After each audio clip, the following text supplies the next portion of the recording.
One of our strengths is having really, really good teachers, and we wanted to make sure that we put our teachers in front of our kids, and we didn't want to go through a program. We felt like our relationships and our communication and our customer service would put our kids in the best spot. We offered our parents the option. We did not set a deadline. We told them, you know, if you want to go virtual, that's fine, but if you want to come right back to school, that's good too. Now, that drove my administrators crazy, rightfully so, because that's a lot to keep up with. Kids virtual today, and tomorrow they want to come back. The overall arching goal is this: we're in this pandemic. No one really knows the right answer here. There's so much uncertainty, but what we did know is this: we felt like we could provide a safe environment, that we were going to follow a lot of protocols, we were going to do the right things, and if we offer virtual, we really still felt like most of our kids would come back to school because of the desire to be with their classmates. That's a driving desire. And so I would say this to you, just maybe if there's maybe one takeaway. A lot of times we do things, but we think through the lens of adults. A lot of our policies are driven through the lens of adults, but we really don't ask kids. We don't think about what kids want. For our kids in our district, they want to socialize. Can't take that away from them. Or why they come to school. We'd love to say, yes, they came for my English class. Maybe, but they definitely came for the socialization. For a portion of our students and a portion of your students, that's the only place they get a warm meal. Maybe the only place they get love. So that in-person piece to us is real big. You know, just like you have to meet a variety of needs. Your kids come from all different places and have different needs. But they all want socialization. That's number one. And then there's a percentage of students that is the place where they get love, where they will be treated. They might be able to see a nurse. They may get basic needs that sometimes for folks like me forget about, because it's easy for me to forget until I get into a school or I talk to an administrator or I come upon a student who doesn't have maybe what my children have. So that's a big part of us, and I think it helped us have a lot of success last year. Again, if you're looking at us on a map, we are on this side of the Mississippi River. People make that mistake. They go West Feliciana, must be like West Baton Rouge. It's on the other side of the Mississippi, but we're not. We're just north of Baton Rouge, and our border to us is Mississippi. So we typically rank in the top 5 academically every year. There's always a little fluctuation there. One of our goals in any grade level, in any tested subject, is that we rank in the top 10. It's just the goal that we put out there. And we try to learn from it if we miss that target. That really helps us because it really sets an expectation for teachers to go, if I'm the 4th grade English teacher and and the kids come to my class and they leave my class and they go to 4th grade math, and my kids at the end of the year are scoring in the top 5, top 7, whatever, in ELA, shouldn't they be somewhere in the same with math? Same kids. Now they may not be quite as strong, might be a curriculum change, but by just making it very simple, I find that our teachers drive on that and they understand that, and they understand the expectation that we got to give our best and we have to have high expectations for our kids, and we want to rank in the top 10 at any point. One of the things, we have a 90+ graduation rate. I think we sit around 95%. I think it's very good to have a very high graduation rate. What we're always looking at with graduation rates is pinging that to what's best for kids. If every kid gets a diploma in West Feliciana, guess what? We weren't successful. You still have to do work to get a diploma. And it doesn't do me any good if every kid gets a diploma and a majority work for it and a few didn't. Now that's not the biggest. A lot of people say, oh, I gotta have a 100% graduation rate. I don't know, the world doesn't work in perfect scenarios. It may take an extra year for that kid. We're not gonna give up on them, but we have to keep a high standard. And we've tried to always keep the balance of growing our graduation rate, but doing it the right way, having integrity with it. That diploma, I sign off on it, it needs to mean something. The kid needed to do the work. Now, we may have had to give that kid extra time, we may have had to go visit their house, we may have had to go above and beyond, but at some point, they met the minimum work to get that diploma, and we hold that very dear. We call a 21 ACT score overall composite because all of our students in Louisiana take the ACT whether they're going to college or not, and so we want to make sure that we continue to have at least the overall composite of 21 for our district. You can see we focus intentionally on teaching Tier 1 curriculum, and we do a lot with interventionists, and I'll talk about Lexiles. We do a lot with reading Lexiles, and part of that is, and if you're in the state of Louisiana, which we follow a lot of the national trends, we look a lot like everywhere else. Curriculums change, standards change, and assessments change. It's constantly changing. Lexiles are just that standard approach to going, where is a child on reading level? That's extremely important. And we set goals with that. And part of the reason we do this, it's very simplistic. Sometimes keeping things simple is really good. For example, if you go into a parent conference and you're talking to a parent about all the English standards, that gets convoluted. At some point, they want their kid to do well, but they'd rather you work on that. For some of you, it's like going to your mechanic, right? You just want the car to work and you didn't want to pay a lot. You don't really need to know all that. Sometimes parents just want us to make sure, can my kid write well? I don't need to know all this other stuff, honestly. Lexile is the one that's pretty simple to say to any parent, look, your child is in 4th grade, but they're on a 3rd grade reading level. Every parent gets that. So here's some things we need to do. And by the way, for a parent, here's some things you can do. That's a lot easier than asking them to help their kid write, because that parent may not be able to may not have those writing skills. They hopefully will have the reading skills to help their child on a 3rd or 4th grade reading level, or they can find somebody in their family who can do that. And we want to try to get kids and you can help them find motivational books, things that they will enjoy. For me as a kid, I read sports. You weren't going to get me to read anything else, just being honest with you. I read the newspaper every day for the sports, read the whole sports section. I could tell you any statistical data piece, but if you asked me to read something else, I would really wrestle with you. I think it's important to know your kids. Find out what they want to read. If reading sports gets them to a certain reading level where they can comprehend and apply in other places, take advantage of it. And I think that's a simple thing that we do that can help our parents, because you have to meet your people where they are, and you have to meet parents where they are. So I mentioned to you we have 2,300 students. We're growing, so we just completed a renovation for our freshman academy, which we really are excited about. Anytime you can build transitions between your grade levels and wherever your students matriculate, and 9th grade is always one of those key places. As you know, any statistical data will tell you how well the kid does in 9th grade. It's going to tell you likely what they're going to do on a graduation rate. If they can have success in 9th grade through that transition, they're going to be well, and then they're going to graduate on time. So we work really hard on that. We are growing. We've built building a new elementary school, and we're building a career tech center, which we're really excited about. That's actually going to sit on our campus. I think what's most exciting for me about that career tech center is this. Many places have them, but most places, students have to leave the campus to go and take on those opportunities. The challenge for our kids is this: if they have to leave their classmates behind, and it affects their schedule. For us, we're just fortunate. We're going to have it on our high school campus where they can actually be in the English class in first hour, and in second hour be in welding, and then come right back. For my college students, or my students who think they're college bound, they'll actually have opportunities to take these courses too.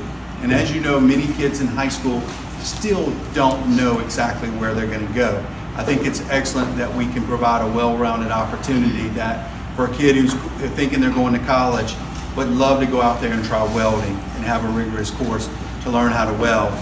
We're also going to offer those opportunities to our community.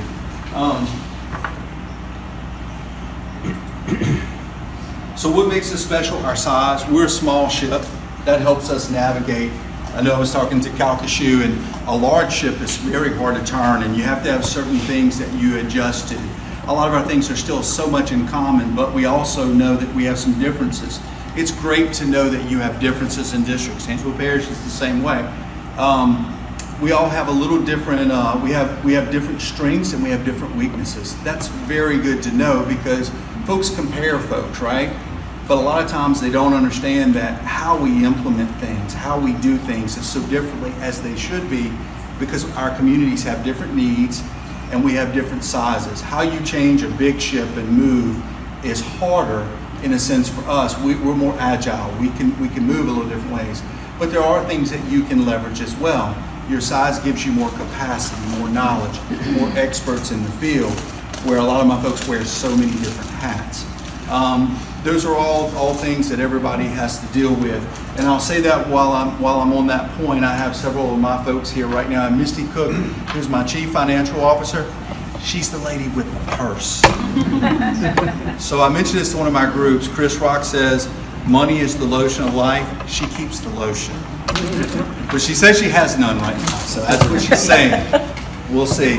Abby Cochran is over all of our principals, and so she kind of helps us keep our schools moving forward with where they need to go. Zenobia Curtis is over Head Start and Early Head Start. She does all our federal programs and Title I and keeps us from wearing orange, okay? And I don't look good in orange, so I'm very happy for that. Lee Coleman makes sure that our kids get to school, and he's child welfare and attendance, and so he's out there. He does a lot on mentoring, he works on discipline, and he also helps us obviously get kids into school, get them enrolled, and get them in class. So we are a small ship that we're fortunate we have a lot of good people. I know that's cliche, but that's the same way with you. Your success comes down to the folks that you have. Again, we make an investment in interventionists. I will tell you, with ESSER dollars, the biggest investment we have made so far is in interventionists at the early childhood area and elementary level. We were already pretty good with reading interventionists. You could always need more. You'll always need more, I know. We'd never give you enough because you need them. But we added, and then we did something that we hadn't done. We struggled. We did not have math interventionists. And so that's really where we doubled down is we thought if we make an investment there, that's always a good investment, but especially with as much time as students have lost. If we do that well, we'll build that background and play the long-term game. If we can get those kids up to speed now, their future has changed, their trajectory has changed. So, so what did we learn? I think for COVID, for us, again, just going back to this, it's about relationships. It always comes back down to that. Again, that's cliche as well. But our primary instruction, we wanted to leverage our strength, which was our teachers getting in front of our kids who know them, who work with them. Just like you guys, we visited all the time, homes. My technology department felt more like AT&T because they were in their houses. I was like we became a utility company like overnight. It was insane. Well, we were, and I know you were too. We had to drop off materials at homes. We're in West Feliciana. We don't have high-speed internet everywhere, and that's hard. A lot of communities, because if you do have that, hard for you to imagine a world where a lot of folks still do not have high-speed internet. And I want to say this to you too. A lot of this data studies miss this. Because the simple questions in a survey gives you the wrong information. Do you have internet? I know a lot of people who would say, yes, they do. Do you have reliable, high-speed internet? They may not be able to answer that question. And if you ask that question combined, they're probably going to go, no, I better answer no. And in my community, it is not about money. That's the option. A lot of times people think, well, it's money. I've got very wealthy people in my parish who can do a lot of things, but they cannot get internet capacity. And so, or high speed. So that's still something we have to work on. So we had to work around that. Just trying to get a computer in the home, it was easy. Trying to get internet in the home was very hard. Getting reliable internet, harder. And in some places, we pretty much had to say, we'll try to do as much paper, pencil with you, go old school with you, which is a good thing because you got to be flexible. You got to be flexible. The world has changed a lot, but you still got to jump through every hoop that you have to. You can see the bottom line. We do not use technology to replace our people. Technology does not build relationships. It actually requires stronger relationships, that's my opinion, so that you can leverage the innovation. I think that's the thing I see all the time, and one of the things I was telling one of my folks the other day, so in every school right now there's a camera everywhere, right? Let me ask you, does that stop bad behavior? No. You just videoed it, it's all. You captured it. You can show it to mama, right? You got a little proof. But the reality of it, what stops bad behavior is a good teacher on the hallway, a good administrator, somebody who can hear somebody's voice, somebody who sets the expectation, somebody who believes in you and believes that you can behave better, somebody who can remind you of expectations. A camera's good, you gotta have them. But if you're using a camera to replace what's on your hallways, you haven't solved anything. And I say that with technology. Technology is a really good thing and you've gotta leverage it. But it can't replace people and the work that we do. Education is a social, emotional learning experience. You can't substitute that. Not for most kids. Not for most kids. So the last thing that I think that's made me really grow or think about is this, and I'm just going to go down to the last one, it's digital citizenship. I think one of the things that we've got to get dramatically better at in education and put such a higher priority on it is digital citizenship. Because when you think about our kids and the power that they have right now with this, they have the power to destroy themselves. All of you right now when you're hiring are going back and looking what that prospective teacher put on Facebook at spring break, right? It's happening. And a lot of our kids don't understand that. They don't understand that. And it's not totally a new thing. I haven't been a principal in a long time, so I'm getting older and I've been away from it. But even as a principal, when social media was still new, I remember asking a kid one day, I said, what you put on social media last night, why don't you write that down on a sheet of paper? And you know what they told me? They looked at me horrified and said, I wouldn't write that on a sheet of paper. And I was like, a sheet of paper, you could write it down and throw it away. So kids don't really understand their digital footprint from a financial piece, from the information that they may be putting in a data system. Thirdly, what they're putting out there that leaves a trail many years behind that folks may judge them on that could affect their career. We also need to really teach our kids resources. How do you critically think? You need to be a good reader. How do you critically think through resources? Because just providing them a wealth of all this information out there, you know a lot of the information out on the internet, I can tell you everything. Not everything on Facebook is real. I don't know if you have the same issues that I have sometimes, but you have to remind people, well, just because it's on Facebook, it's not right or real. I think we have to do a better job of educating our students. And once we get to a certain level in that, we also probably have to step back and go, you know, the other group we're going to have to continue to talk to is the generation of parents who didn't get the same education either. Because a lot of our young parents don't understand that world either, and they don't necessarily have the skill set to help their kids understand what's appropriate to put on Facebook and how to screen and filter information that you're getting out there.